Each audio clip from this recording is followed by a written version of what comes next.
So this is flowering dogwood, Cornus, Florida.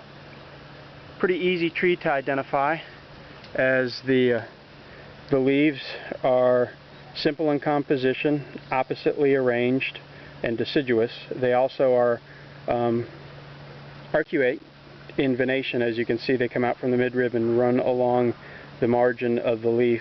Another way to check out this tree is what they call the Cornus test. There are some other species that do this, but not too many, or any that I know, that look like a dogwood or a Cornus, and that's simply pulling the leaf apart, and there's some venation that stays together. It's almost thread-like, but that's called the Cornus test. The tree is also pretty easy to identify from the bark. A lot of people say it looks like alligator bark. In fact, there's a Cherokee story that this is alligator, when alligator came up from the south into the mountains, and it was a little bit too cold for alligator, so alligator became the dogwood tree. Tree has quite a few uses for wildlife. There's about 50 songbirds that use the berries, and on average the tree probably puts on about 20 pounds of berries per year. For man, it's got some uses as well. It was widely used as a toothbrush.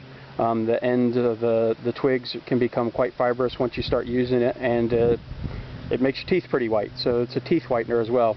Just be careful with overuse, you can get some receding gums. Also, precursor to the toothpick, dogwood. Inner bark has some uses as well. During the Civil War time, when Peruvian bark was unavailable, this was used in replacement for quinine. So it is a treatment for malaria, and it's also a fever reducer. This is pretty well documented on the web if you want to check it out. I also have a friend that has some experience in this being a reliever of migraine headaches. The same thing, inner bark tea. So if you want to check out how to do an inner bark tea, check out my white pine video. The dosage for this is about the same, the size of your pinky, 3 inches by approximately a half an inch, and you would steep it for about 30 minutes in hot water. Obviously, if it's winter and the leaves are not on the tree, the sap's not flowing, you're going to want to go to the roots in terms of a remedy for a fever reducer, migraine headache, etc. But this is flowering dogwood, Cornus, Florida. Oh, quick bit of trivia too.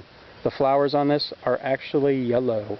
A lot of people say that they're white. That is actually the bract. So if you want to be botanically correct, the flower on this is actually yellow. A little bit of trivia.